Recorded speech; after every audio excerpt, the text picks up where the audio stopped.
નમસ્કાર દર્શક મિત્રો, આપણા લોકપ્રિય કાર્યક્રમ મહામંથનમાં આપનું સ્વાગત છે। હું છું સુદાન ગઢવી। કહેવાય છે કે સત્તા માટે કોઈ પણ પ્રકારના શોખઠા આવકાર્ય છે, પછી તે તોડજોડની રાજનીતિ હોય, પક્ષ પલટાની રાજનીતિ હોય, ગઠબંધનની રાજનીતિ હોય, તમામ બાબતો સત્તા માટે ગૌણ ગણાય છે। જેમ રાજકારણમાં કોઈ કાયમી દોસ્ત કે દુશ્મન નથી, તે જ પ્રકારે ચૂંટણી આવે ત્યારે સત્તા માટે સૌ કોઈ રાજકારણીઓ અને રાજકીય પક્ષો સત્તા માટે એક મંચ પર દેખાવા લાગે છે। પછી એ વાત અલગ છે કે વિચારધારાને આધારે જે તે પક્ષને કોની સાથે ગઠબંધન કરવું તે તેની પર નિર્ભર છે। અત્યાર સુધી જે સપા અને બસપાના કોંગ્રેસ સાથે ગઠબંધન કરી રહી હતી, તે જ સપા બસપા આજે કોંગ્રેસ માટે માથાના દુખાવા સમાન પણ બની ગઈ છે। બીજી તરફ જોઈએ તો જે શિવસેના છાસવારે ભાજપની નીતિઓ સામે અવાજ ઉઠાવતી રહી છે, તે જ શિવસેનાએ પણ ફરીથી નારાજગીને સાઇડલાઇન કરીને ભાજપ સાથે હાથ મિલાવ્યો છે। અહીં સવાલ એ છે કે સત્તા માટે રાજકીય પક્ષો કોઈ પણ પ્રકારે ગઠબંધનનો સહારો લઈ રહ્યા છે। ગઠબંધન વિના સત્તા મુશ્કેલ છે। આ તમામ બાબત પર છે આજનું મહામંથન મારી સાથે।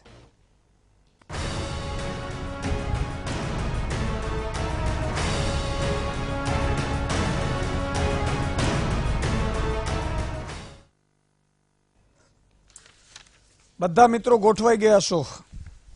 આજે આપણે કેટલીક બાબતો, આમ તો આપણું પ્રયાસ એવું છે, જાડી ચામડીના રાજનેતાઓ સુધરશે નહીં એ તો તમને મને પૂરેપૂરી ખાતરી છે, એમાં કંઈ કહેવાની કંઈ જરૂર નથી, પણ પ્રયાસ નહીં કરી આજથી તો આ વધારે જાડી ચામડી થતી નહીં જાય એની પણ કોઈ ગેરંટી નથી।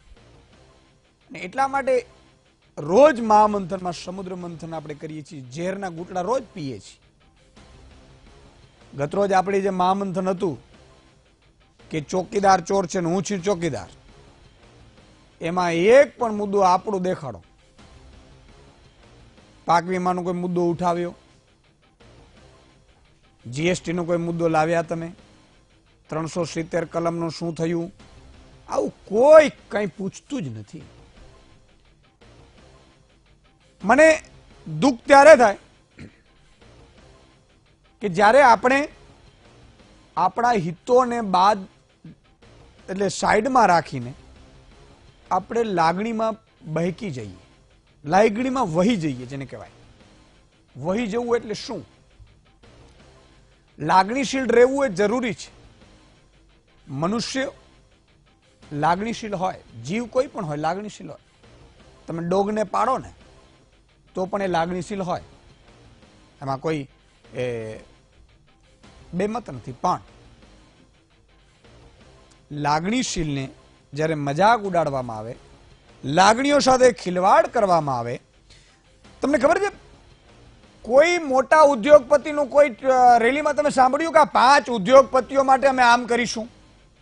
કોઈ રેલીમાં સાંભળ્યું? 98% किसान भाइयों के लिए हम ये करेंगे, किसान भाइयों के लिए हम ये करेंगे, मजदूर भाइयों के लिए हम ये करेंगे। करे बाजू पेला 5 લોકો। આ ગઠબંધનો એટલે કરવા પડે, ગઠબંધનો એમની ભાજપ કોંગ્રેસે વિચારવાની જરૂર છે કે હવે તો કમસે કમ ખોટું લાગે, ખરાબ લાગે કે ઓ આ તો આમ કહે છે, કારણ કે સહન શક્તિ તો છે જ નહીં। લોકશાહી છે, રાજાશાહીથી બેદની સ્થિતિ કરીને ઊભી રાખી દીધી છે। એકને તમે કહો તો દેશ પ્રેમ નથી, એવું આ બધી સ્થિતિઓ પેદા કરવામાં આવી છે કે મુદ્દા ઉપર કેમ વાત નથી કરતા તમે? ફલાણો શું કરે છે કે ઢીકડો શું કરે છે એનાથી મને તમને શું ફેર પડે છે? તમે ને હું એ બાબતે જાગૃત નહીં થઈએ કે મુદ્દાની વાત કરો, સવાલોના જવાબ આપો, અમારા હિતની વાત કરો, અને વાત કરી હોય એનો પૂરો હિસાબ આપો। હિસાબ તો કોઈ આપવું નથી। અત્યાર સુધી કોંગ્રેસ 70 વર્ષ સુધી હિસાબ નહોતી આપતી, હવે ભાજપ પણ એ જ દિશામાં કરે છે કે નહેરુજીએ શું કર્યું, એટલે પણ 5 વર્ષમાં તમે તો હિસાબ આપો। જ્યારે કોંગ્રેસે યુપીએ 2 હતી ત્યારે એ જ સ્થિતિ, આમ નથી કર્યું, ઉપર લાવી દીધા આપણે, પણ ખબર નહીં રાજકીય પક્ષો સાચી હકીકત સ્વીકારવા તૈયાર નથી કે સમજવા તૈયાર નથી, એ ખબર નથી પડતી. આજે દરેક જગ્યાએ પોલિટિકલ પાર્ટીઓને કેટલીક એજન્સીઓ ગાઈડન્સ કરે છે. આ તમે ટીવીમાં ક્યાંય તમને જોવા નહીં મળે. કોકે તો સચ્ચાઈ કેવી પડશે, કોકે તો સત્ય, એ લોકો ગાઈડન્સ આપે આ પાર્ટીઓ. આમથી આમ જાઓ, આ મુદ્દાને ચગાવો, લોકોની લાગણી આ સાથે જોડાશે, લોકો આમ કરશે.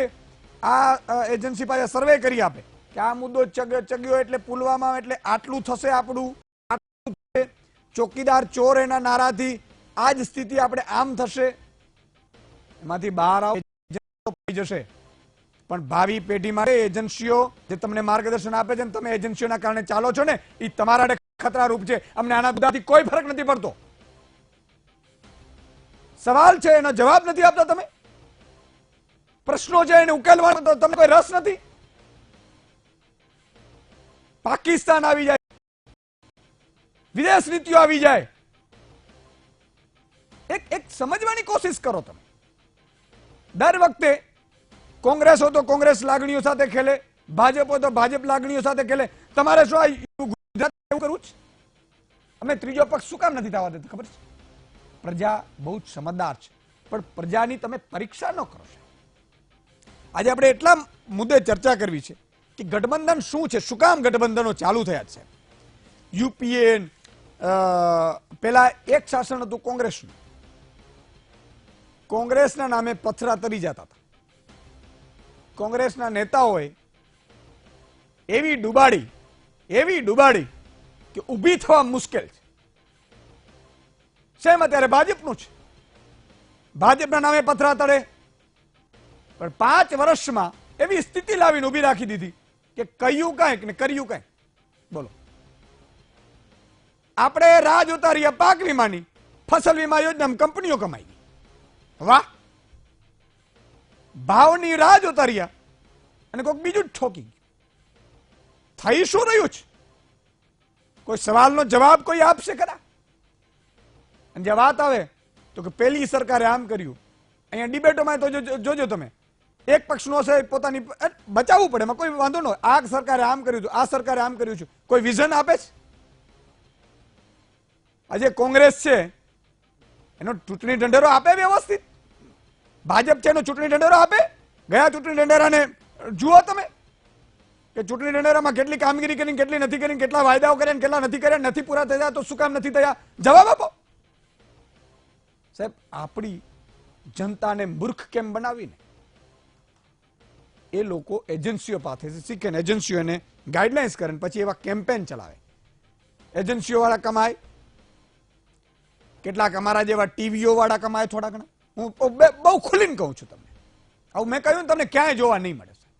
છાપાઓ વાળા જે સોશિયલ મીડિયા પણ હવે કમાતું થઈ ગયું છે. પણ એમાં મારી ભાવિ પેઢીની ઘોર ખોદાઈ રહી છે. મને જે ચિંતા છે ને એ છે કે ભાવિ પેઢીની શું સ્થિતિ થશે. ભાવિ પેઢીને કોઈ સમજતું નથી. આજે યુવાનો છે, બેરોજગાર છે, જાય ક્યાં? બેરોજગાર છું હું, બેરોજગાર છું હું, બેરોજગાર છું. બિચારો કઈ થાકે. શાંતિ રાખો, સહુલિયત રાખો, ક્યાં જશે? એક યુવાન બેરોજગાર હોય પરિવારમાં, તમને એ પરિવારની તમને કલ્પના છે એ પરિવાર ઉપર કેવી વીતતી હશે? 2 છોકરા હોય, બે છોકરાઓ ગ્રેજ્યુએશન પૂરું કરી દીધું હોય, MBA કરી લીધું હોય, નોકરી વગર ફરતા હોય, મા બાપે પોતે પેટે પાટા બાંધીને સાહેબ ભણાવ્યું હોય, અને એની સ્થિતિ કેવી થતી હશે કોઈ રાજકીય પક્ષને ખબર છે ખરી? અને પછી એ છોકરો શું કરે? કોઈ પાર્ટીમાં જોડાઈ જાય, કારણ કે 2000માં કોઈ નોકરી આપે નહીં, ત્યાં જઈને કોઈ નાનકડો કોન્ટ્રાક્ટ લઈને બૂચ મારીને એ આગળ વધે. એની બૂચ મારવાની ઈચ્છા નથી, પણ આ પાર્ટીઓએ પરિસ્થિતિ એવી લાવી દીધી છે કે વાતો કરવી જ. કામના નામે હરે કૃષ્ણ હરે રામ, આ શબ્દો એટલા માટે વાપરું છું કે ભગવાનના નામે આપણે બધું કરી દઈએ. રામ ભરોસે ચાલે એટલે રામ ભરોસે, રામ રાજ્ય ચાલે. રામ રાજ્ય એટલે તમે કલ્પના કરી છે રામ રાજ્ય કેવું હશે? તમે વાતો કરો છો. એટલે આ તમામ સ્થિતિ છે એની આપણે ચર્ચા કરવી છે. ગઠબંધનમાં શરદ પવાર જેવા નેતાઓ પાછળ ક્યાં હશે કોઈને ખબર નથી, કઈ બાજુ હશે ખબર નથી. મને તો હસું જોરદાર આવ્યું હતું. રાજ્યસભાની ચૂંટણી અહેમદભાઈ લડી રહ્યા હતા, કોંગ્રેસના દિગ્ગજ નેતા. અહેમદભાઈ થોડે દિવસે તાળા દેખાણા. એનસીપી તો અમે તો ક્યાં મત આપી છે, અમે અહેમદભાઈને આપ્યો છે. મત નીકળ્યો, મત ત્યાં નીકળ્યો. બોલો, આ તો બીટીપી વાળા બચાવી લીધા. એ શરદ પવારની પાર્ટી અત્યારે કેજરીવાલ અને કોંગ્રેસને ગઠબંધન કરાવી રહી છે. એક બાજુ સપા બસપા, આપણે શબ્દ છે ગામડામાં, બાપે માર્યો વેર, એવી સ્થિતિ. એ ગઠબંધન થઈ ગયું છે. આ તમામ મુદ્દા ઉપર ચર્ચા કરવી છે કે શું કામ આવું થાય છે, પોલિટિકલ પાર્ટીઓ શું કામ પ્રચારો સભાઓ થ્રીડિયોન બ્રીડિયોન કરવી પડે છે, પ્રચાર કરવાની જરૂર ક્યાં હોય? આઝાદીની લડાઈ થઈ સાહેબ, પ્રચાર ક્યાં કરવા ગયા મને સમજાવો તો. આઝાદીમાં ગાંધીજીએ કહ્યું કે નીકળવાનું છે દેશમાં, નીકળ્યા હતા ને? આપણા વડવાઓ નહોતા નીકળ્યા, કારણ કે તમે બૂચ મારવાનું ચાલુ કર્યું ને પછીથી અમારી સ્થિતિ ખરાબ થઈ ગઈ, અમને તમારામાંથી વિશ્વાસ ઉડી ગયો છે ને, એટલે તમારે પ્રચાર કરવો પડે છે, એટલે તમારે કરોડ રૂપિયા ખર્ચાવા કરવા પડે છે ને, એટલે અમે જયારે મત માંગવા આવો ને ત્યારે રૂપિયા લઈ પણ લઈએ છીએ. અમને ખબર છે 5 વર્ષ તમને દેખાડવાનું નથી, પણ આ વખતે આપણે એવું નથી કરવાનું. આ વખતે આપણે એને એવો મોકો આપવો છે કે ભાઈ તું વગર રૂપિયા ચૂંટાઈ જઈશ સાંસદની ચૂંટણી, પણ 5 વર્ષમાં કામ નો કર્યા, દેખાયો નહીં ને તો ઘરે જીવવાનો આરામ થઈ જશે. આવી સ્થિતિ પેદા કરવી છે મારે. અને આ તમામ મુદ્દા ઉપર ચર્ચા કરવા 3 મહાનુભાવ આપણી સાથે જોડાયા છે. જયેશભાઈ ગઢિયા છે, કોંગ્રેસના નેતા છે. શ્રદ્ધાબેન રાજપૂત, ભાજપના નેતા છે. અને મનસ્વીજી થાપર, પોલિટિકલ એક્સપર્ટ છે આપણી સાથે. શરૂઆત શ્રદ્ધાબેન આપણાથી કરવી છે. ચાય પે ચર્ચા જે બધું ચાલતું હતું, હવે ચોકીદાર હું છું, ચોકીદાર ચોકીદાર ચોર છે, એની સામે હું છું ચોકીદાર, એવી રીતે આપણે બધું ચાલુ કર્યું છે કેમ્પેન. સભાઓ કરવી પડે થોડી ઘણી, પણ આપણે વધારે સભાઓ પણ કરવી પડે છે. ગઠબંધનો થઈ રહ્યા છે ભાજપની વિરુદ્ધ. એક આક્ષેપ એવો પણ થઈ રહ્યો છે કે ભાજપ ક્યાંક એવી સ્થિતિ પેદા કરીને લાવી દીધી કે જેને કારણે તમામ સ્વતંત્ર સંસ્થાઓ પણ એની સ્વાયત્તતા ઉપર ખતરો થવાનો એક વિપક્ષ આક્ષેપ કરી રહ્યું છે. અને 282 એકલા ભાજપને આપણે આપી હતી. 282 30 વર્ષ બાદ આવી બહુમતી આપી હતી, પણ ન 370 હતી, ન રામ મંદિર બન્યું, ન ખેડૂતોને ભાવ મળ્યા, ન પાક વીમો થયું, અને વેપારીઓ પણ જીએસટી ના નામે એવા દંડાયા કે હજી રજૂઆતો કરી કરીને થાકી ગયા. અને મોટા ઉદ્યોગપતિઓ આંકડા આવ્યા, એમાં એની સંપત્તિમાં ખૂબ બહોળો વધારો થયો. હવે આંકડા તો ખોટા ન હોય. હવે સ્થિતિ એવી છે કે જનતા વિશ્વાસ મૂકે તો શેમાં મૂકે અને શું કામ મૂકે, અને આ ગઠબંધનમાં ક્યાં કોણ લડી રહ્યું છે એ ખબર નથી પડી રહી. ભાજપની પણ સ્થિતિ એવી આવી છે, ગઠબંધન વગર સરકાર નહીં બને એવી સ્થિતિ છે, સર્વે કહે છે. આવી સ્થિતિઓ શું કામ આવી? ઈશુદાનભાઈ, સૌ પ્રથમ આજે હોળી છે, તો આપના માધ્યમથી સૌને હોળીની શુભકામના. બુરાઈ ઉપર અચ્છાઈની જીતનું આ મહાપર્વ છે, અને વર્ષ 2019ની અંદર પણ આપણને એક સારામાં સારી સરકાર મળે એવી પ્રાર્થના. બીજી વસ્તુ ઈશુદાનભાઈ, આપના બધા જ પ્રશ્નો બહુ વ્યાજબી છે. જ્યાં સુધી આપ ગઠબંધનની વાત કર્યા તો ચોક્કસ તમારી આ લાઈન સાથે હું બિલકુલ સહેમત છું કે ભારતીય જનતા પાર્ટી એનડીએ ગઠબંધન વિરુદ્ધ જે મહાગઠબંધન તૈયાર થયું હતું, જેનું સૌથી પહેલું પિક્ચર આપણે ચીફ મિનિસ્ટર કુમારસ્વામી જ્યારે શપથ ગ્રહણ કરી રહ્યા હતા ત્યારે જોયું હતું, તો ફ્રેમમાં પણ ન આપણે જોઈ શકીએ ટેલિવિઝનની, એટલું મોટું પિક્ચર હતું, એટલા બધા નેતાઓ હતા, બધાએ હાથ ઉપર કર્યા હતા. સોનિયાજી હતા, એમની બાજુમાં બેન માયાવતીજી હતા, આ બાજુમાં મમતા દીદી હતા, ચંદ્રબાબુ હતા, અનેકો અનેક નેતા હતા, અખિલેશ યાદવ હતા, રાહુલ ગાંધી હતા, બધા જ નેતાઓ હતા લેફ્ટ હાથે, અને એ આપણને સૌથી મોટામાં મોટું ચિત્ર જોવા મળ્યું હતું. અને લાગ્યું કે ચલો કોઈ વાંધો નહીં, લોકતંત્ર છે, તમને લાગે છે કે તમે તમારા મુદ્દા બધા ભેગા મળીને against Bharatiya Janata party NDA સરકાર વિશે મૂકવા માંગો છો તો કોઈ પ્રોબ્લેમ નથી, આપ મૂકી શકો છો, આપ બી આપના મુદ્દા એક વિપક્ષ તરીકે મૂકી શકો છો. પરંતુ હજુ જનતા કંઈ વિચારે કે આ મહાગઠબંધન એમના માટે વર્ષ 2019માં શું મુદ્દા લઈને આવશે ને શું મુદ્દા પર લડાઈ કરશે, તો જતા જતા આપણે ઉત્તર પ્રદેશમાં આવ્યા તો આ ગઠબંધનનું આખું ચિત્ર ફેરવાઈ ગયું. સપા અને બસપા ભેગા થઈ ગયા અને એમણે કીધું કે કોંગ્રેસ તમારે અમારી જોડે રહેવાનું નથી. છેવટે કોંગ્રેસે હમણાં એમની ટિકિટ ડિક્લેર કરીને અમુક સીટો જે ખુલ્લી રાખી સપા અને બસપા માટે, તોય બહેન માયાવતીએ કહી દીધું કે ભ્રમ ફેલાની કી કોશિશ મત કરો, કન્ફ્યુઝન મત ક્રિએટ કરો, અમે લોકો સક્ષમ છીએ કોંગ્રેસને અને બીજેપી કે એનડીએ અગેન્સ્ટ લડવા માટે. સપા અને બસપાએ ત્યાં ઉત્તર પ્રદેશમાં કહી દીધું. પશ્ચિમ બંગાળમાં મમતા દીદી જોડે જ્યારે બીજી વખત મમતા દીદીએ બધાને ભેગા મળીને એક આખું પિક્ચર ક્રિએટ કર્યું, તો જે કુમારસ્વામીની શપથ ગ્રહણનું પિક્ચર હતું એ પિક્ચર ત્યાં જઈને પાછું ચેન્જ થઈ ગયું. એની અંદર કેજરીવાલ આવ્યા અને રાહુલ ગાંધીજી એમનો પ્રતિનિધિ મોકલી દીધો. હવે કેજરીવાલજી દિલ્હીમાં ગઠબંધન નીચે છે, પણ શીલા દીક્ષિત ગ્રુપ નથી ઈચ્છતું, અજય માકન એન્ડ ગ્રુપ ઈચ્છે છે. વળી કેજરીવાલજી સામેથી કહે છે કે ભાઈ તમે હરિયાણામાં પંજાબમાં અમારી જોડે ગઠબંધન કરો તો જ આપણે અમિત શાહ અને મોદીને દૂર રાખીશું. અમે ભારત માટે શું કરીશું એ મુદ્દા કોઈ પાસે નથી. તમે વિપક્ષમાં છો હોઈ શકે, પરંતુ કોઈ વ્યક્તિ વિશેષને દૂર રાખવો એ મુદ્દો ન હોઈ શકે. આપણે આપણા દેશ માટે શું કરવું છે એ તમારો એજન્ડા હોય છે, એ નથી. તો જે આ મહાગઠબંધન કમ ગઠબંધન હવે એટલું બધું કન્ફ્યુઝ થઈ ગયું છે કે જેને આપણી આ સાદી ભાષામાં હું કહીશ ગૂંચવણ ભર્યું, અવઢવ ભર્યું, કે આપણને જ ન ખબર પડે કે જે લોકો 2 મહિનાની અંદર પોતે એક પાટલી પર જોડે નથી રહી શક્યા એ લોકો કયા એજન્ડા સાથે વોટ માંગવા જશે, એમના ભારતના 2019ના શું એજન્ડા હશે અને એ લોકો કયા મુદ્દા ઉપર કામ કરવા માંગશે. તો પ્રથમ તો કન્ફ્યુઝન અને ગઠબંધન જે નથી થઈ રહ્યું એમની અંદર છે, જે અમને ખુદને જ્યારે આપણે રોજબરોજ પોલિટિક્સમાં છીએ તો આપણને આટલું કન્ફ્યુઝન આ ગઠબંધન પેદા કરે છે, તો સામે આમ જનતાની તો શું હાલત થતી હશે. જ્યાં સુધી ભારતીય જનતા પાર્ટીનો અને એનડીએ ગઠબંધનનો સવાલ છે, ઈશુદાનભાઈ આપની વાત બિલકુલ સાચી છે. વર્ષ 2014માં અમને સ્પષ્ટ બહુમતી મળી હતી અને અમારી પાસેનો જે સૌથી મોટો પડકાર હતો એ હતો કે યુપીએ શાસન જે ગયું હતું એ ભ્રષ્ટાચારમાં ગયું હતું. એટલે પ્રથમ તો અમારે ભ્રષ્ટાચાર ઉપર નકેલ કસવી હતી. સૌથી વધારે મારી વાતો છે એ ગામના લોકો વધારે સમજી શકશે, કારણ કે તમે જો તો મેક્સિમમ જે સરકારના બેનિફિટ્સ હોય છે એ ગ્રામ્યમાં જતા હોય છે. શહેરની અંદર રોડ, રસ્તા, પાણી એ બધા મહત્વના ઇસ્યુ હોય છે. તો આપ સમજી શકતા હશો કે હવે ટોટલ ટ્રાન્ઝેક્શન છે એમના ખાતામાં થાય છે, total transparency of the system છે. જે પણ ટેન્ડર ભળે છે એ ઓફલાઈન ટેન્ડર નથી, ઓનલાઈન ટેન્ડર છે. કોઈ પણ વ્યક્તિનું જે છે ઓફલાઈન ટ્રાન્ઝેક્શન નથી, કોઈ બી જગ્યાએ રોકડ વ્યવહાર નથી, કોઈ બી જગ્યાએ ચેકનો વ્યવહાર નથી. એ સિવાય પણ તમારે એક નાની ડસ્ટબિન ખરીદવી હોય તો તમે જેમ પોર્ટલ ઉપર જઈને ખરીદી શકો છો. ત્યાં ઘણા બધા વેપારીઓને પણ ચાન્સ મળે છે. જે એક સમયમાં એવું હતું કે કોઈ બી સરકારી ખાતામાં મારે 500 થી લઈને 50,000 સુધીની ખરીદી કરી છે તો મારા જે કોઈ ઓળખીતા હોય મારે એમને જ કહેવાનું કે આ ટચુકડી ઝાંખો વાંચી લે અને આવી જા. પણ આજે એવું નથી. આજે ઓનલાઈન સિસ્ટમ છે, ગમે તે લોકો આવી શકે છે અને એ પ્લેટફોર્મ ઉપર ગવર્મેન્ટની સાથે જોડાઈ શકે છે. આ વસ્તુ ઉપર ગવર્મેન્ટે સારું કામ કર્યું છે અને ભ્રષ્ટાચારનો મુદ્દો ભારતીય જનતા પાર્ટી અને એનડીએ સરકાર પર નથી લાગ્યો. જ્યાં સુધી મારા ભાઈ કોંગ્રેસના હમણાં રાફેલની વાત કરશે તો એમને એવું કહી દઈશ કે સોનિયા ગાંધીજી, રાહુલ ગાંધીજી અને રોબર્ટ વાડ્રા પર જ્યારે હું ભ્રષ્ટાચારનો ઇલ્ઝામ લગાવું છું તો તેઓ ન્યાયિક પ્રક્રિયા અંતર્ગત અગ્રિમ જમાનત લઈને બહાર છે.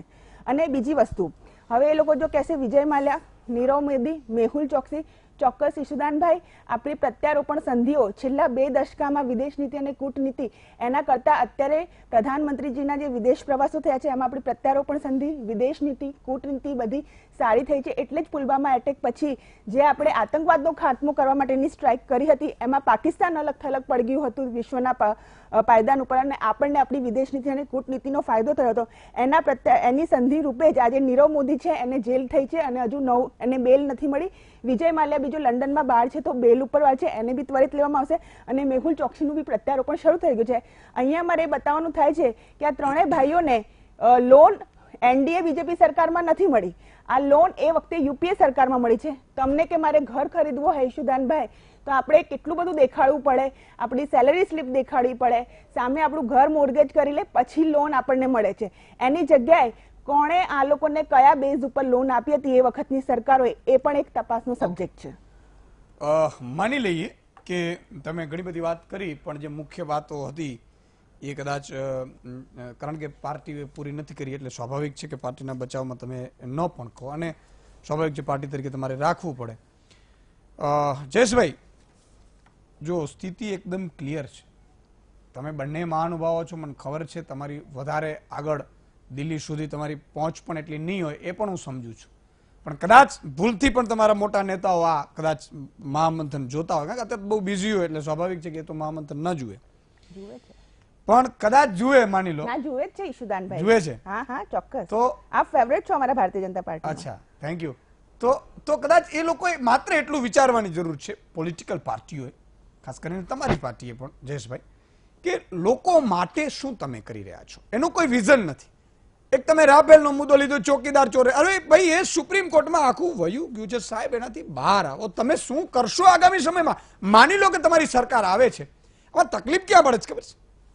તકલીફ આ ગઠબંધનો અમને સુપાળા નથી લાગતા સાહેબ, પણ તમે મજબૂરી તમે આ બધું કરાવડાવો. જનતા તો યુપીની પણ સારી છે, ઉત્તર પ્રદેશની સારી છે, બિહારની સારી છે, પણ એ લોકોએ વિશ્વાસ તમે એનામાંથી વિશ્વાસ ઉઠી ગયો છે એટલા માટે આ લોકો ગઠબંધનમાં, તો તમારે એવા એક વિઝન આપવા જોઈએ કે તમે 5 વર્ષમાં સમજો કે સત્તા ઉપર લાવે છે જનતા જનાર્દન છે. એક દિવસ અમે પાવરમાં હોય છે, 5 વર્ષ પછી અમે મજૂર બની જાય છે, વાત અલગ છે. પણ એ સ્થિતિમાં તમે વિઝન આપતા નથી, તમે કેમ્પેનો કરો છો, આમ પાર્ટી કરે, સ્થિતિ જનતા પાકી ગઈ છે સાહેબ. તમે અંદર પૂછો ને, તમારા ઘરે જઈને પૂછો ને તો એમ કહેશે કે તમે પકાવી દો છો એમ. એટલે કે નેતાઓ આક્ષેપો પ્રતિ આક્ષેપો, રેલીઓ. હવે રેલીઓમાં લોકો આટલા બધા તમે મહેનત ભેગા કર્યા હોય એને તમે સારી રીતે વચન તો આપો, એ કેમ નથી થઈ શકતું? સુધરભાઈ, મારે વીટીવીના માધ્યમથી આપને કહેવું છે કે અમારા રાષ્ટ્રીય પ્રમુખ માનનીય રાહુલ ગાંધીજીએ જે પણ મેનિફેસ્ટો વચન આપશે, પહેલાં તો એ દેશ સમર્પિત પૂર્ણ કરવામાં આવશે. બીજી વાત કે આ 2019 લોકસભાની ચૂંટણીનો જંગ ચોકીદાર વર્સિસ બેરોજગાર લડાવવાનો છે. આ દેશના 60 કરોડ યુવાનો બેરોજગાર છે અને 10 કરોડનો મોદીજીએ આ વડાપ્રધાનને વાયદો આપ્યો હતો કે હું રોજગાર આપીશ, 50 લાખને પણ આપ્યો નથી. બીજી વાત કે તમે જુઓ, ખેડૂતો બેહાલ થઈ ગયા, 39,000 કરોડ આ દેશના વીમાના પ્રીમિયમ લઈ અને પાક વીમો આપતા નથી. એના માટે અમારા અધ્યક્ષ રાહુલજીએ કીધું હતું અને 3 રાજ્યોમાં હમણાં જ સરકાર અમારી બની, મધ્યપ્રદેશ, રાજસ્થાન અને છત્તીસગઢમાં, અને દેવા 24 કલાકમાં માફ કરી નાખ્યા. તે જ રીતે સમગ્ર હિન્દુસ્તાનમાં જ્યારે કોંગ્રેસ સરકારી બનશે 2019માં આવનારા દિવસોમાં, ત્યારે સૌ પ્રથમ જે ખેડૂતો અને યુવાનોનો સૌથી પહેલો પ્રશ્ન સોલ્વ કરવામાં આવશે અને એ જ વસ્તુ અમે મેનિફેસ્ટોમાં રાખવાના છીએ યશોદાનભાઈ, અને પહેલામાં પહેલો એનો અમલ કરીશું. બીજી વાત શિક્ષણ છે, અને આ મોદીજી સરકારે 350 રૂપિયાનો રાંધણ ગેસનો બાટલો 1000 રૂપિયા કરી અને આ દેશની ગૃહિણીઓને 2 રોટલા છીની લીધા છે, 2 ટંકના. એ પણ અમે રાંધણ ગેસનો બાટલો એક સમાન દર રાખીશું કે જેનાથી આ દેશની ગૃહિણીઓ 2 ટંકનો રોટલો ખાઈ શકે. હવે બીજી મારે વાત કરવી છે કે જીએસટી ગબ્બરસિંહ ટેક્સ જે મોદીજીએ 28% કીધા અને અમે ના પાડી કે આ દેશના વેપારીઓ મરી જશે, પણ મોદીજીને બેના કારણે વાત સાંભળી નહીં અને મોદીજીને કોઈ સલાહકાર નીકળ્યા નહીં કહેવાવાળા કે 28% જીએસટી આખા વર્લ્ડમાં કે નથી, તમે ના રાખો. છેલ્લે થોડી અક્કલ આવી ત્યારે આ જીએસટીનો દર 18%, કોઈ 22% કર્યો. અમે અને અમારું માનેલું સ્વીકાર્યું આખરે. વિશ્વનાથને મારે કહેવું છે કે કોંગ્રેસ પક્ષ હંમેશા કમિટમેન્ટ અને રાષ્ટ્રની વાત કરે છે. આજે ભારતીય જનતા પાર્ટી તમે જુઓ, રાષ્ટ્રદ્રોહી પાર્ટી મુફ્તી મોહમ્મદ કહેતી હતી કે અમારે આઝાદ કાશ્મીર જોઈએ છે, તેમની સાથે અમને ગઠબંધન કર્યું, 2.5 વર્ષ નિકાહ કરી અને દેશના લોકોને છેતર્યા.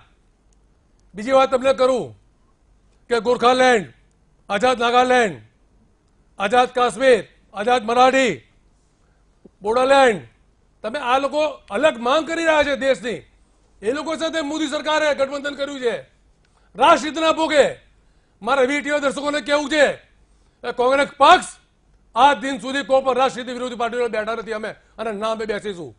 વાત રહી દેશની 2019 ચૂંટણીમાં કે લોકો માટે અમે શું કરવાના છીએ, એનું રોડમેપ આપીશું. યશોદાનભાઈ, અમારો કાન પકડજો અમારા નેતાઓનો કે તમે આ કમિટમેન્ટ કર્યું હતું, અમે અહીંયા આવીને કહીશું કે કેટલા દિવસમાં અમે નિભાવીશું. બીજી વાત કે 2014માં મોદી સરકારે જે વાયદા કરી 130 કરોડ લોકોને છેતર્યા છે, વિશ્વાસઘાત કર્યો છે, એનો જવાબ પણ અમે માગીશું આ 130 કરોડ લોકો વતી. કેમ તમે 15 લાખ રૂપિયા ના આપ્યા, કેમ તમે કાળું નાણું ના લાયા, કેમ તમે પેટ્રોલનો ભાવ 80-70 રૂપિયા કરી આજે બહેનોનો ભાવ ઓછો છતાં બી, કેમ તમે આ વિજય માલ્યા, નીરવ મોદી અને મેહુલ ચોકસી કહે છે કોંગ્રેસ રાજમાં પૈસા આપ્યા હતા, એ પણ જૂઠું બોલે છે. અરે ભાઈ સમજો કે અમે 500 રૂપિયા વધારે આપ્યા, તો 5 વર્ષ સુધી મોદી સરકારે ચોકી કોની કરી? 15 ઉદ્યોગપતિઓની કરી કે 15 ઉદ્યોગપતિના 17 લાખ કરોડ માફ કર્યા, આ દેશના ખેડૂતોને 500 માફ ના કર્યા. અને બીજી વાત કે 2000 રૂપિયા 3 મહિને એટલે રોજના 17 રૂપિયા, 20 રૂપિયામાં તો ખેડૂત બિચારો સવારથી સાંજ મહેનત કરી કાળી 20 રૂપિયાથી બીડી પી જાય છે. યશોદાનભાઈ અને 5 જણા હોય તો 2 રૂપિયા હાથમાં આવે, 3 રૂપિયા Okay. 3 રૂપિયા આપીને ખેડૂતોની મસ્કરી કરી છે. ઓકે ઠીક છે. મનસ્વીજી, બે વસ્તુ સમજવાની કોશિશ કરવી છે. મેં કહ્યું એમ જનતાને હંમેશા એક એવું વિચાર જનતાને આવે છે, જે લોકો ભાજપ કોંગ્રેસના કાર્યકર્તાઓ નથી, કાર્યકર્તાઓ છે તો સ્વાભાવિક છે કે એને તો એની હાથમાં ઝંડા લઈને જવું પડે, કારણ કે એને કાર્યકર્તાઓ છે. પણ જે આમ જનતા છે, જે પ્રજા છે, જે મતદાર છે, જે મતદાતા છે, એ હંમેશા વિચાર કરે છે કે આપણી ભારતીય રાજનીતિ કયા હદે જઈ. અરુણાચલ પ્રદેશની વાત કરું તો ગૃહમંત્રી સહિત 14 ભાજપના એ બીજી પાર્ટીમાં વયા ગયા. અહીંયા આખા ધારાસભ્યો અહીંયા આવી જાય છે. કદાચ લોકસભાની ચૂંટણી પછી મને એ ચિત્ર પણ આપણે ન લાગે એવું આપણે આશા રાખીએ કે 5 સાંસદો આ પાર્ટીથી આ પાર્ટીમાં જાય અથવા તો અપક્ષો છે એ ખરીદાય, આવી બધી સ્થિતિઓ થાય. ખરેખર રાજનીતિમાં સેવા નામની ચીજ માત્ર કહેવા પૂરતી રહી છે કે જનતા કી સેવા હમ કરેંગે और लेंगे हम अपना मेवा अपने आखिर स्थिति एवी है क्लियर. ईशुदान भाई, सबसे पहले तो होली का आपको मुबारक और बाकी सारे Thank you. वीटीवी के दर्शकों को मुबारक. और आपका सवाल हमेशा ना जवाब देने के लिए थोड़ा मुश्किल हो जाता है.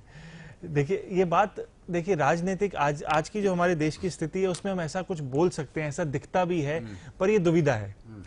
पर ऐसा नहीं है कि ऐसी ही रही है. अगर हम बात करें जयप्रकाश नारायण की, ऐसे लोकप्रिय नेता थे जो कभी भी नेता नहीं बने, जिन्होंने कभी कोई पोजीशन नहीं होल्ड की और उन्होंने इंदिरा गांधी को हटा दिया उन्होंने, और वो कांग्रेस के बहुत ही हित चिंतक नेता थे, फिर भी उन्होंने कभी कोई पोजीशन नहीं ली और देश की बात की. पर आज के समय में ऐसे लोग, अगर हम देखते हैं ये लोग आंदोलन वाले लोग हैं. अगर जयप्रकाश नारायण जी की अगर हम बात करें, उनके थ्रू कितने सारे नेता आज भी हमारे देश में हैं जो उनके थ्रू उनके बच्चे हुआ करते थे, जो आगे जाके आज राजनीति चलाते हैं. और ऐसे आंदोलनकारी लोग जो देश के लिए कुछ करते हैं, आजकल का सिस्टम थोड़ा बदल गया. आप आंदोलन करते हैं, जैसे ही आपको मौका मिलता है पॉलिटिक्स में आ जाते हो, और जैसे ही आप पॉलिटिक्स में आ जाते हो फिर आपके आंदोलन करने की जो बातें हैं, देश की बातें हैं, जनता की बातें हैं, या आप किसी वर्ग को लेके आगे आने वाली बात करते हो, उसकी बात पीछे रह जाती है. आपकी पर्सनल बात, पर्सनल एजेंडा, पॉलिटिकल एजेंडा शुरू हो जाता है. तो वहां पे कहीं ना कहीं देश जरूर पीछे रह जाता है, क्योंकि मैं पहले आ जाता हूं और दूसरे पक्ष को किस तरीके से नीचे गिराना है उसकी बात हो जाती है. जो आपने बात की, इसके अगर मूल रूप पे जाएं, एजेंडा क्या है 2019 का? सवाल ये है कि ये बीजेपी वर्सेस कांग्रेस है या चौकीदार चोर वर्सेस मैं हूं चौकीदार है. पर इसमें कहीं ना कहीं देश की तो बात हो ही नहीं रही. एक विजन की जो हम बात करते हैं, दोनों पार्टी से मांगते हैं, दो बड़ी पार्टी हैं, बाकी बहुत सारी पार्टियां हैं.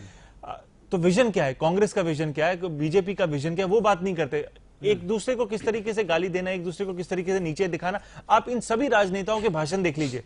एक ना सिस्टम ऑफ ट्रोल हो गया है कि एक दूसरे को नीचे गिराओ, एक दूसरे का मजाक उड़ाओ, उसके बाद आप जो कंज्यूमर है, अगर हम वोटर को कंज्यूमर बोले, कंज्यूमर को कंफ्यूजन में डाल दो कि यार ये अच्छा बोलता है, यार ये अच्छा प्रेजेंटेशन करता है, ये उसका मजाक अच्छा उड़ाता है. पर देश की बात क्या है, सड़कों की बात क्या है, किसानों की बात क्या है, युवाओं की बात क्या है, वो बात गुम हो जाती है. आप प्रेजेंटेशन कैसा करते हो, आपकी कम्युनिकेशन कहां तक है.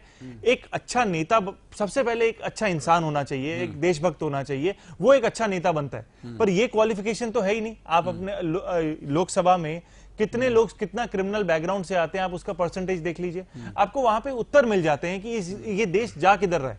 और जो लोग कानून बनाते हैं उनका खुद का क्रिमिनल रिकॉर्ड होगा तो वो कैसा कानून बनाएंगे. अगर हम देख रहे हैं 9 साल की जंग के बाद अन्ना हजारे की, आज जाके लोकपाल नियुक्त होता है.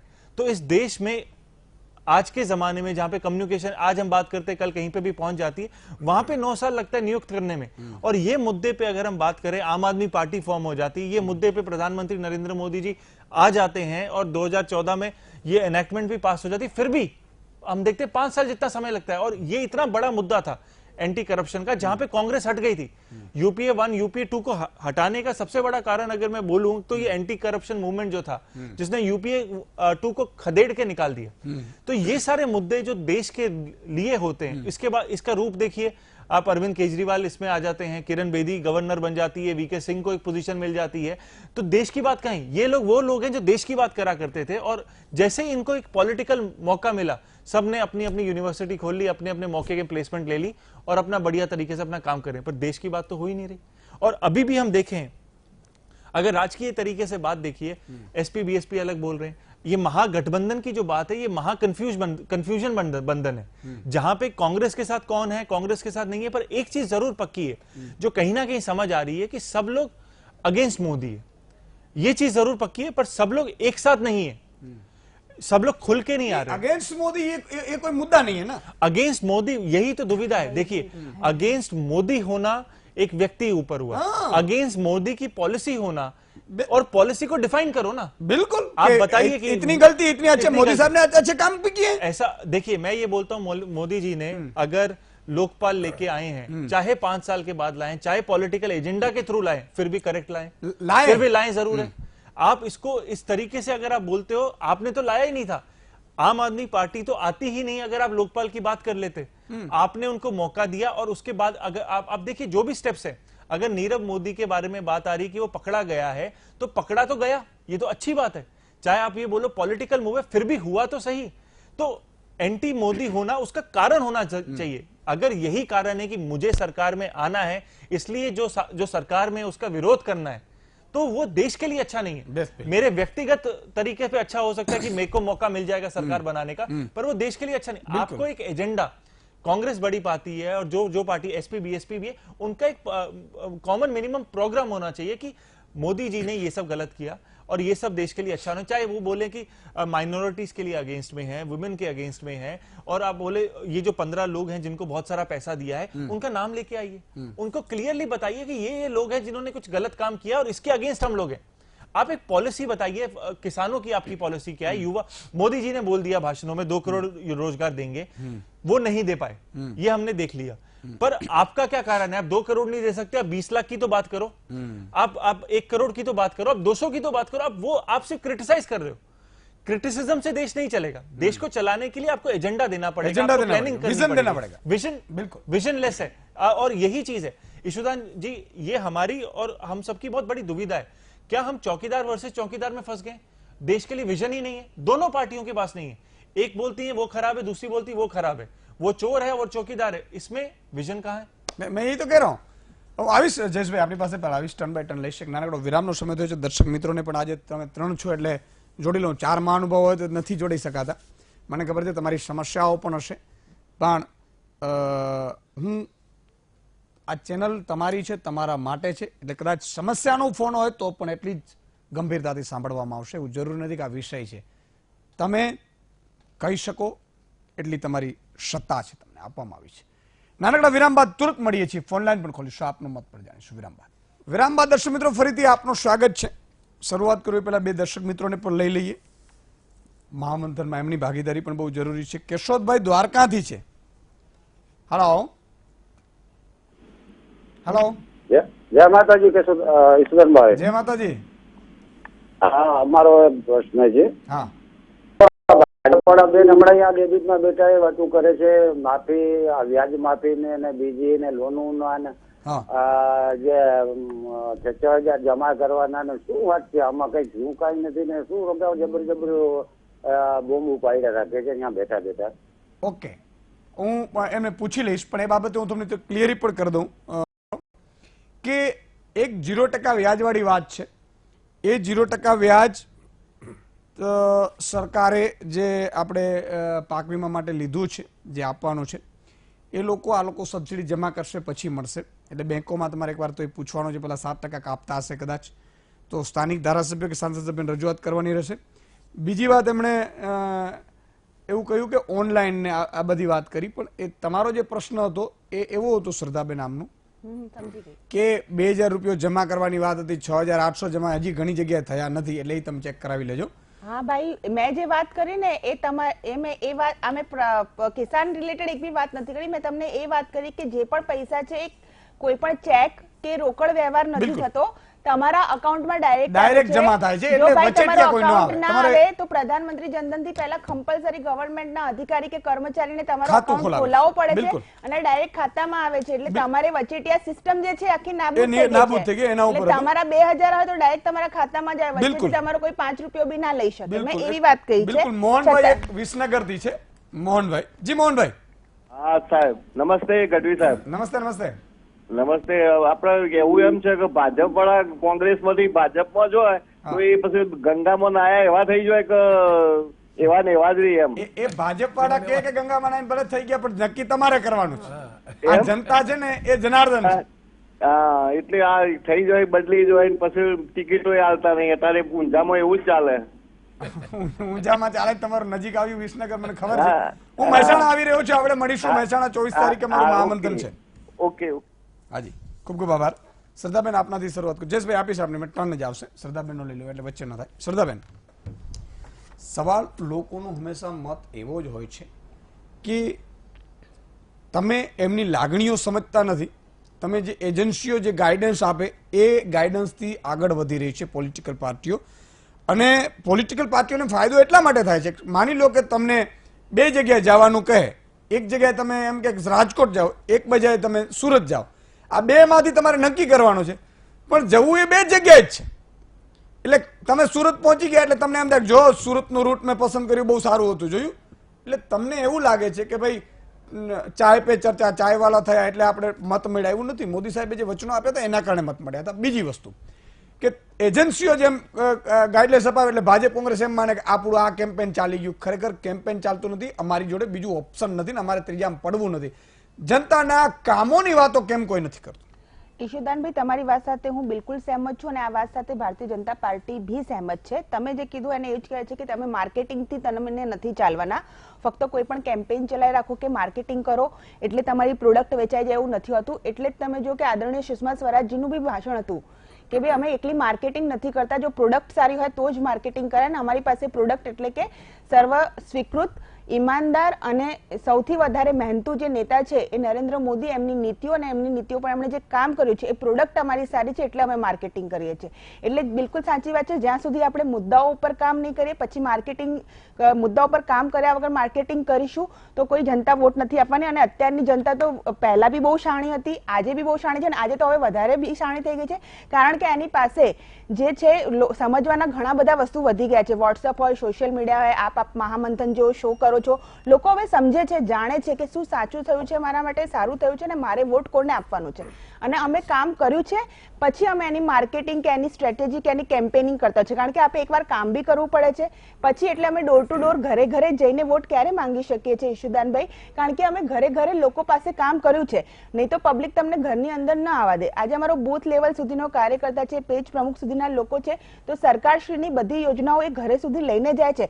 હું માનું છું કે અમુક યોજનાઓ ખૂબ સારી રીતે ઝડપી ઇમ્પ્લિમેન્ટ થઈ જાય છે. હું માનું છું અમુક યોજનાના છે પહોંચતા કે એનું જે લાભ મળતા થોડો એરર આવે છે, પ્રશ્નો થાય છે, પરંતુ બધાને ભાજપાની નીતિ ખબર છે કે આપણે આ આપણી માં છે, માં જોડે ઝઘડો કરી શકે, એની જોડે માંગી શકે અને એને કહી શકે એવું માને છે. પણ અન્ય પાર્ટી પાસે એની જોડે એવો ભાવ નથી. બીજી પાર્ટીને તો કહી જ નથી શકતી કે તું અમારા માટે કંઈ કર. મમ્મી છે એટલે મમ્મી જોડે ઝઘડો થઈ શકે કે તે મને આટલું કીધું તું આટલું કેમ ના આપ્યું અને તારાથી હું લઈને જ રહીશ. એમ જે ગુજરાતની પ્રજા અને ભારતીય જનતા પાર્ટી વચ્ચેનો સંબંધ છે, પોતે આને માં માને છે કે અમે ઝઘડી શકીએ. આ તમે નવો આઈડિયા આપ્યો એટલે હવે નવો આઈડિયા નહીં, લોકોએ જ મને કીધું છે કે આપણી માં છે. આ તો માં છે પણ ખેડૂતોને નથી આપ્યો હજી. ના ના, ખેડૂતો માટે સાંભળો એક સેકન્ડ ઈશુદાનભાઈ, ખેડૂતો માટે જ અમે છીએ. હું માનું છું કે ઘણા પ્રશ્નો સોલ્વ થયા છે, ઘણા બાકી હશે, પણ અમે લોકો સોલ્વ કરવાના જ છીએ ખેડૂતોના પ્રશ્નો. અને એમણે તમારા મહામંથનના માધ્યમથી, અન્ય કોઈ માધ્યમથી જેટલી વાર સરકારશ્રીને રજૂઆત કરી છે, ધારાસભ્યશ્રીને, અમારા તાલુકા પંચાયતના સદસ્યોને, જિલ્લા પંચાયતના સદસ્યો કરી શકે છે. We are most welcome. અમે એમના માટે જ છીએ. ઓકે જયેશભાઈ, તમારે જે કેવું હોય કોને, એક પ્રશ્ન મારો એ પણ છે કે ભાઈ એ વાતમાં મને ક્લિક થઈ ગયું કે હમણાં શ્રદ્ધાબેને કહ્યું કે ભાઈ માં છે એટલે ઝઘડે ને પણ એમ કે ભાઈ ઝઘડીને પણ કે ભાઈ તમારે માં આપતું તો આપવું જ પડશે. એટલે જયારે મત આપવા જાય આમ બધા ભલે ફોન લાઈન હોય કે બધામાં કદાચ એવું થાય કે સરકારની વિરુદ્ધ, અને રોષ તો બટ નેચર છે, સરકાર વિરુદ્ધ હોય કે વિપક્ષને તો કોઈ પૂછવા ન જાય, પણ જયારે મત આપવા જાય ત્યારે મોટા ભાગે કમળ ઉપર દબાવીને આવે છે. આ પણ એક હકીકત છે. આનો પણ રીઝન ખબર નથી પડતી. 130 કરોડ લોકોની બધાની માં હોય, બધાના બાપ બી હશે, બાપુજી બી હશે, દાદા બી હશે, બરોબર છે. ભાવ છે લોકોના, ભાવ બી છે, બધાનો ભાવ બી હોય કે મારી માતા નાની હોય ત્યારે પાણી ભરવા જતી હોય, બધાની માતા પાણી ભરવા જતી હોય અને દૂધ પીવડાવતી હોય, એ બહુ મોટી વસ્તુ નથી. વાત એ છે કે 130 કરોડ લોકોની માતાની વેદના તમે સાંભળી કે નહીં? બાપુજી કેમ ઘેર બેઠા છે એ સાંભળ્યા કે નહીં? ભાણિયો નિશાળે જતો નથી કે ફી નથી ભરાતી એ સાંભળી કે નહીં? વાત વેદનાની છે. જ્યારે તમે સત્તા ઉપર બેઠા હોય ત્યારે 130 કરોડના તમે બાપુજી કહેવાઓ, ત્યારે તમામ બેટાઓની, ભાણિયાઓની, માતાઓની, બહેનોની તમારે લાગણી સાંભળવી જ પડે અને એ લોકોની વેદના તમારો અહેસાસ થવો પડે. આ અહેસાસ મોદીજીએ ગુમાવી દીધો છે અને એટલે જ ચોકીદાર વર્સિસ બેરોજગાર જંગ લડાવવાનો છે અને બેરોજગારો આ મોદીજીને પૂછશે કે મેક ઇન ઇન્ડિયા, ચાઇનાની પિચકારી આજે હોળી છે માથામાં વાગી રહી છે. મેક ઇન ઇન્ડિયાની મોદીજીની એક વસ્તુ હિન્દુસ્તાનમાં ચાલતી નથી અને મેક ઇન ઇન્ડિયાની વાયદો કરીને લોકોને છેતરાયા અને વિશ્વાસઘાત કર્યો છે. તમે વિચાર કરો યશોદાનભાઈ, આજે ચાઇનાએ અજગરની જેમ ભરડો લીધો છે હિન્દુસ્તાનના તમામ વેપારીઓ ઉપર. એક વસ્તુ એવી નથી ચાઇનાની કે તમે આપણા વેપારીઓને બેકાર બનાવી દીધા હોય અને આ મોદીજી મેક ઇન ઇન્ડિયાની વાતો કરે છે. તમને થોડી બી આમ લેસ માત્ર અહેસાસ નથી વેપારીઓનો અને તમે મેક ઇનની વાત કરો છો. બીજી વાત, 4 સુપ્રીમ કોર્ટના જસ્ટિસ, સિટિંગ જસ્ટિસ એમ કે આ સરકાર અમને કામ કરવા દેતી નથી, બંધારણનો ગળું પકડીને મારી રહી છે. વિચાર કરો, રાત્રે 2 વાગે સીબીઆઈ ડાયરેક્ટર બદલવા પડે છે.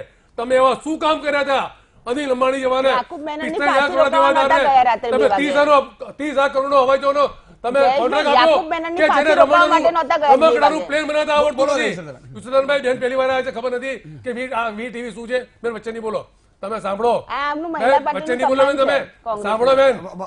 બેન વસ્તુ સાંભળો બેન કે બેન તમારે આ જવાબ આપવો પડશે.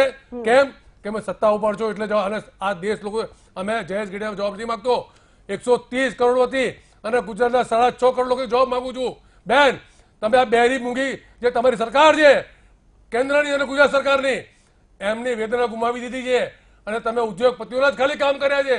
આ ખેડૂતો બિચારા મરી રહ્યા. તમને બેન, તમે ગામડે જાઓ, તમને ખબર પડે કે ગામડાના ખેડૂતોની શું હાલત છે. બેન એ ગૃહિણીની હાલત તમે તપાસ કરો.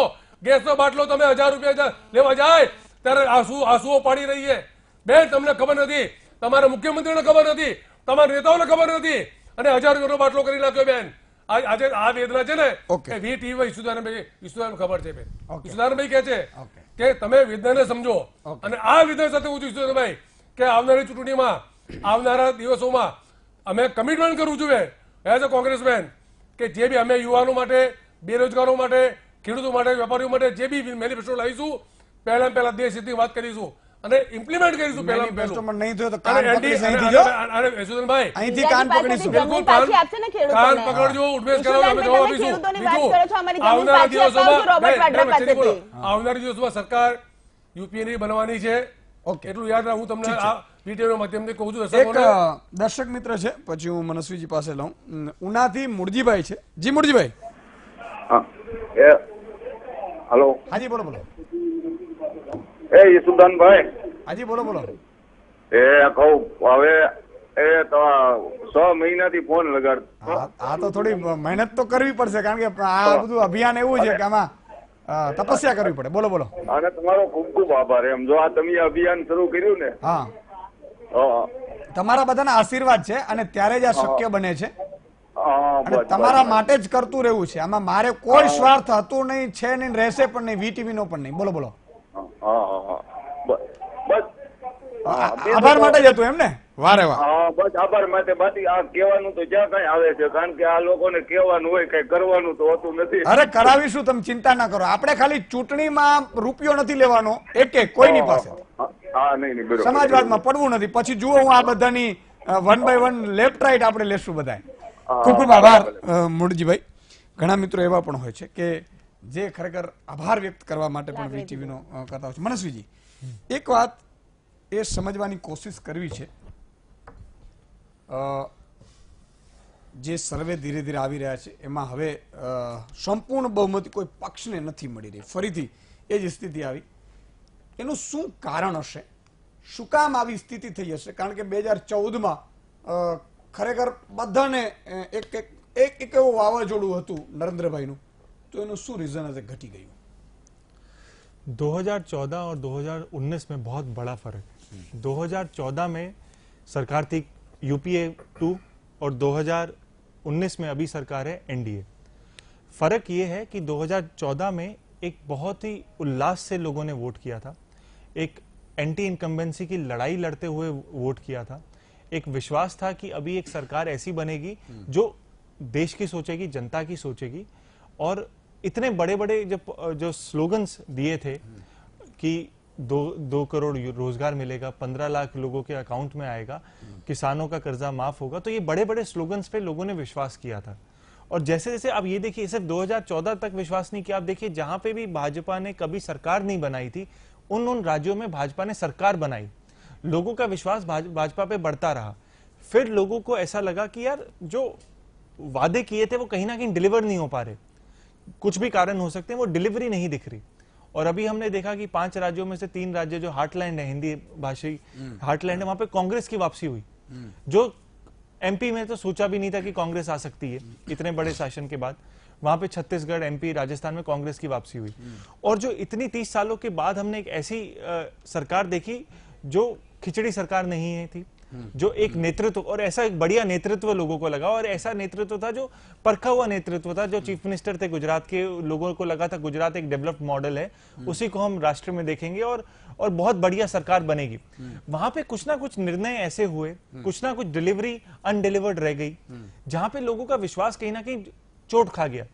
जरूरी नहीं है कि जो उन्होंने बोला 100% करना है, पर लोगों को एक उम्मीद बहुत थी, उस उम्मीद पे कहीं ना कहीं वो खरे नहीं उतर पा रहे। और सारे एग्जिट पोल, और वहां पे, और मैं आपको एक और चीज बताऊं, बिहार, छत्तीसगढ़, गुजरात, झारखंड, एमपी, महाराष्ट्र, राजस्थान, यूपी, इन राज्यों में 282 में से बीजेपी को 216 सीट्स मिली थी। अब इसमें से 3 राज्य जो हैं, गुजरात, राजस्थान, महाराष्ट्र, और चौथा राज्य छत्तीसगढ़, यहां पे बहुत ज्यादा सीट्स मिली। अब गुजरात में फुल हाउस, जैसे उनको पिछली बार 26 मिली थी, वो चांस नहीं लगता। राजस्थान में जैसे उनको 25 मिली थी, वो चांस नहीं लगता। एमपी में जैसे उनकी 27 थी, 29 में से 27, वो वाला चांस अब नहीं लगता। छत्तीसगढ़ में से 10 मिली, 11 में से 10 मिली थी, उसका चांस नहीं लगता। तो कहीं ना कहीं उनकी पॉपुलैरिटी में कमी आ रही है। देखिए, बीजेपी के पास कोई ऑल्टरनेटिव फेस था नहीं। वो प्रधानमंत्री, देखिए वोट कहीं पे भी जाता था वो सीधा लगता था प्रधानमंत्री नरेंद्र मोदी। एमपी कोई भी हो, वोट उधर जाता, वो पॉपुलैरिटी कम हुई। और वहां पे अगर आप देखें, जो राहुल गांधी कांग्रेस का बहुत बड़ा गेन है, वैसा नहीं मैं बोल रहा, पर नरेंद्र मोदी जी की जो पॉपुलैरिटी कम होगी, उसका सीधा परसेंटेज वोट बेनिफिट मिलेगा कांग्रेस को या रीजनल पार्टी को जो वहां पे प्रेजेंट है। આમાં એક સમજવા જેવી, એટલે મને જે સમજાયું થોડું ઘણું દર્શક મિત્રો તમને પણ ગમશે, મને પણ ગમશે, કે કોઈ પણ પાર્ટી હોય, કોઈ પણ પક્ષ હોય, કોઈ પણ સરકાર હોય, એ ક્યાંક ઉદ્યોગપતિની ચુંગાલમાં ફસાઈ જાય છે. અને ઉદ્યોગપતિની ચુંગાલમાં એટલે ફસાય છે કે તમારા ને મારા કારણે ફસાય છે. તમે ને હું ચૂંટણી આવે એટલે મોઢું ફાડીને બેઠા હોય મતદારો, અને સાહેબ આપણે 500 રૂપિયામાં વેચાતો હોય. તમે એક મને વોટ્સઅપ ઉપર ફરે છે, મને બહુ ગમે છે, એ તમારે મને બંને માટે છે, કે એક ભેંસની કિંમત છે ને એ 75,000 વેચાય છે, ગાય છે એ 40,000 વેચાય છે, સારો ડોગ છે એ 10,000 વેચાય છે, અને ચૂંટણી સમયે તમે હું 500 રૂપિયામાં વેચાઈએ છીએ. આ તમારે મારા બંને માટે થોડીક શરમજનક ઘટના છે.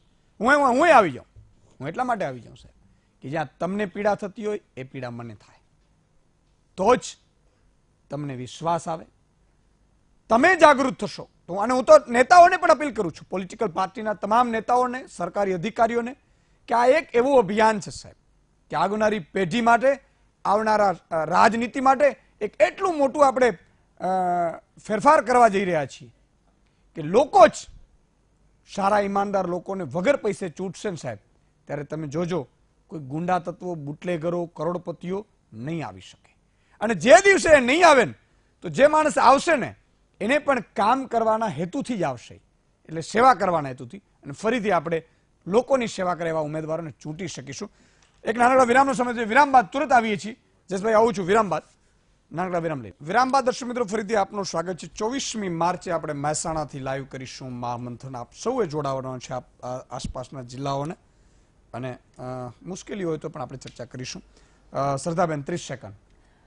ઈશુદાનભાઈ, ભારતીય જનતા પાર્ટી વર્ષ 2019ની અંદર જે અમે કામો કર્યા છે, ચોક્કસ જે 5 વર્ષની અંદર અમે ઘણા બધા પ્રોજેક્ટ છે ડિલિવર કર્યા છે, એનો મેરિટ અને રિપોર્ટ કાર્ડ વારંવાર આપના સમક્ષ આવતો છે.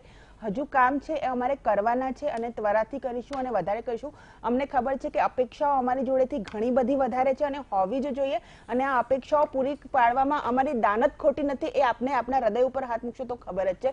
તો ચોક્કસ 2019માં ભારતનો વિકાસ એ જ અમારો એજન્ડા રહેશે. જયેશભાઈ 30 સેકન્ડ. સુધનભાઈ, અમે છેલ્લા 5 વર્ષથી ઉદ્યોગપતિઓ જે પણ જમીન ખેડૂતોની લઈ લીધી છે અને પ્રોજેક્ટ ચાલુ નહીં કર્યા હોય, એ સરકાર આવતા જ એ જમીન પાછી ખેડૂતોના નામે કરવામાં આવશે. અને છેલ્લે મોદી જતા અદાણી એરપોર્ટને ભેટ આપી, એ પણ અમે પ્રાઇવેટ કર્યું છે, એ અમે પાછું લઈશું. અને BSNLમાં જે કર્મચારીઓ રોઈ રહ્યા છે પગાર વગર, એના અંગે બી અમે કડક કાર્યવાહી કરીશું. કરીશું ને પાછા આ તો બિલકુલ. પૂછ્યું ને ઉપર પાછું યશોદાનભાઈ, બિલકુલ કરીશું. હું તો અહીંયા પકડીશ તમારી વાઇટ યશોદાનભાઈ, કઢાવડાવીશ. બિલકુલ કરીશું. અને તમે કહેતા હશો તો અમે રાહુલજી સાથે તમને વાત પણ કરાવીશું. ઓકે मनस्वी देखिए रॉबर्ट वाड्राની જમીન અપાવશે ને ખેડૂતોને પાછી. आने वाला इलेक्शन जो है मुझे जो लग रहा है सबसे बड़ा जो कारण रहेगा कोई भी सरकार के लिए वो ये रहने वाला है रोजगार. जो सरकार रोजगार का बढ़िया वादा दे सकती है और बाद में डिलीवर कर पाएगी, क्योंकि अब आज का जो युवा है जिसको रोजगार की जरूरत है वो बहुत एक्टिव है, वो पार्टिसिपेट करता है, वो आपको सुनता है, समझता है और सोशल मीडिया के थ्रू बहुत एक्टिव है.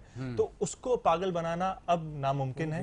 और जो रोजगार का वादा और सही डिलीवरी दे पाएगी, आपको रोजगार के और मौके क्रिएट करने पड़ेंगे. जो ये कर पाएगा सही तरीके से उसी को बार बार मौका मिला जाएगा. और इस इलेक्शन में सबसे बड़ी जो हार है किस बीजेपी की, वो रोजगार क्रिएट करने में, जॉब्स क्रिएट करने में, वो कहीं ना कहीं जिस लेवल पे उन्होंने बोला था वहां पे नहीं हो रही. ओके. तो वहां पे जो अगर कांग्रेस एक ऑल्टरनेटिव प्रोवाइड कर लेती है या बीजेपी री इन्वेंट करती है अपने आप को આમાં रोजगार के लिए. તકલીફ ક્યાં પડે છે? આ બધાને તકલીફ હોય જ પડે. ખૂબ ખૂબ આભાર मनस्वी. છે નહીં ને બોલવાનું તમારે? नहीं नहीं ईशुदान नहीं.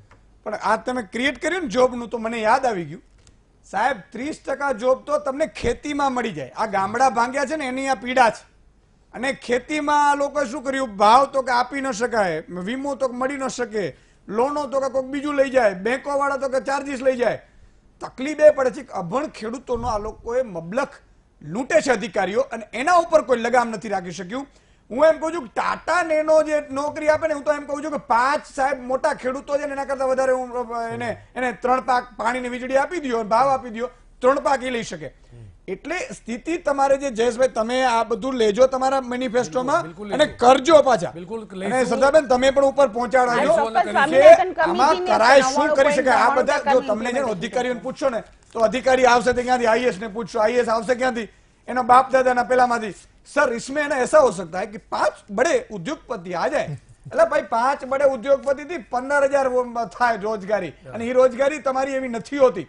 તમે ડોક્ટર એન્જિનિયર આવે ને એને ખેતી કરતા કરશો ને સાહેબ, એટલે ઉત્પાદન વધશે.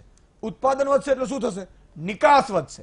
નિકાસ વધશે એટલે તમારી જે આ કંપનીઓ છે ને રો મટીરિયલની, એ તમારી મબલક વધશે. અને રો મટીરિયલની કંપનીઓ વધશે, એના કારણે તમારો ડોલર છે એની સામે રૂપિયો મજબૂત થશે. રૂપિયો મજબૂત થશે. આ બધી સ્થિતિ સમજવાની જરૂર છે. હું ઇકોનોમિક્સ જરાય નથી, પણ મને એટલી ખબર છે કે તમે આ ધારો તો કરી શકે એવી છે. બીજું મારી આપને અપીલ છે કે વી ફોર વોટ અભિયાનને સાહેબ તમે પકડી લેજો. વોટ ચોક્કસ કરવાનું. આમ કોઈ કરે ને એટલે માની તમારે કહેવાનું કે આ વીટીવી વાળું, આ વિજય વાળું છે ને, એ તો હવે મતદાન કરવા જાય તો વિજય ન થઈ જાય, પણ એટલે વીટીવી, વી ફોર વોટ, વોટ કરીને તમારે આમ કરવાનું, સેલ્ફી પાડવાની, વીટીવી માં મોકલવાની, અને વીટીવી માં આપણે ચલાવશું. વીટીવી સેલ્ફી પણ તમારી ચલાવશે વોટની. મેં કીધું કે તમારી ચેનલ છે, તમારા માટે લડે છે સાહેબ. અને હું તો ગુજરાતીઓને કહું છું કે આનંદના સમાચાર તમારા મારા માટે છે. વીટીવી મેનેજમેન્ટને અભિનંદન આપીએ કે આપણે આ જનતાની ચેનલ બની રહી છે સાહેબ. અત્યારે સ્થિતિ બહુ ખરાબ છે. સાચું પત્રકાર તો નથી રહ્યું, નિષ્પક્ષતાની નામે આપણે ગોળીઓ પાય છે. આમાં છે એ તમને કહું છું. મેં કહ્યું ને કે અમારી ભૂલ હોય ને અમારે મારી જાતે પણ સુધારવી પડે, અને એટલા માટે આ તમારો પ્રેમ મળી રહ્યો છે. એમને એમ નથી મળી રહ્યો, મને ખબર છે. અને એ પ્રેમને રાજકારણીઓ તોડશે. ઈશુદાનભાઈને કોઈ સ્વાર્થ નથી, તૂટશે પણ નહીં. તમારા માટે લડીશ, લડતો રહીશ. અને એક એટલી મારી અપેક્ષા છે તમારી પાસે કે મત જરૂર કરજો. સોગંદ ખાજો, હું મત કરીશ. બીજું સોગંદ એ પણ જો ખાય તો ખાજો સાહેબ. મારી અપીલ છે કે રૂપિયા લીધા વગર, અને કોઈ તેતરને ન આવવા દેતા. તેતર એમ કે ભાઈ 5,000 વોટ આપણે આને આપવાના છે, તો એને શિફ્ટ ગાડી લઈ લીધી હશે, જ્ઞાતિનો તેતર. અત્યારે એને હું તીખો લાગતો હોઈશ, પણ આવનારી પેઢી માટે, એના બાળક માટે પણ મારે ચિંતા કરવાની. તેતર અત્યારે સમજો કે 2-4 શિફ્ટ કમાશે કે 2-5 25 લાખ કમાશે, પણ એને ખબર નથી કે હું મારી જ્ઞાતિને કયા કુંડાળામાં નાખી રહ્યો છું. એટલે એના દીકરાની પણ મને ચિંતા છે. કોઈ બૂચ મારનાર અધિકારી છે, એના દીકરાની પણ હું ચિંતા કરી રહ્યો છું કે ઈમાનદારી નથી કરતો, એટલે એ દીકરો એનો પરેશાન થવાનો છે, કર્મના સિદ્ધાંત ઉપર ચાલવાનું છે. અને એટલે હું વારંવાર કહું છું સાહેબ કે સપોર્ટ કરો તમે વીટીવીને, આ અભિયાનને, મહામંથનને સપોર્ટ કરો. મહામંથનનો એક જ ઉદ્દેશ્ય છે સારું કરવા માટે, અને સારા લોકોને આપણે આગળ કરીએ, સારા અધિકારીઓને આગળ કરીએ, સારા વ્યક્તિઓને આગળ કરીએ, તો જ બદલાવ આવશે સાહેબ. તમારું મારું કોઈ તો જ સાંભળશે. બાકી ઘણા કલેક્ટરો એવા આવ્યા છે ખેડૂતોને કાઢી મૂકે છે. મને બહુ દુઃખ સાથે મારે કહેવું પડે કે કલેક્ટરને બીજા દિવસે અધિકારીએ ન રાખવું જોઈએ, એને મૂકી દેવાય સજાને ભાગરૂપે, કે એસપી કોઈ ખેડૂતો પર લાઠીચાર્જ કરાવે એને નાખી દેવાય. હા, એણે કાયદો વ્યવસ્થા માટે કર્યું હોય તો વાંધો નહીં, કોઈના કહેવાથી કરે ને એટલે એનો ધર્મ ચૂકી રહ્યો છે. ધર્મ ચૂકે ને એને કોઈને છોડવાનું હોય, પછી ઈશુદાન ગઢવી હોય ને તો એને પણ ના છોડવાનું હોય. અને એટલા માટે આ અભિયાનમાં આપ સૌ જોડાજો. એક વ્યક્તિ 10 વ્યક્તિને મહામંથન જોવાની અપીલ કરે. આ ચૂંટણીમાં સાચા સમાચાર, સત્યના સમાચાર, સચ્ચાઈ સાથે સાહેબ તમે વીટીવી ઉપર જોઈ શકશો એની હું તમને ખાતરી આપું છું. અને આખી મેટરમાં તમારે એક જ અપીલ કરવાની છે, ગામડા મત ચોક્કસ કરવાનું છે, સિટીમાં પણ મત ચોક્કસ કરવાનું છે, રૂપિયા વગર. બસ આજે એટલું જ.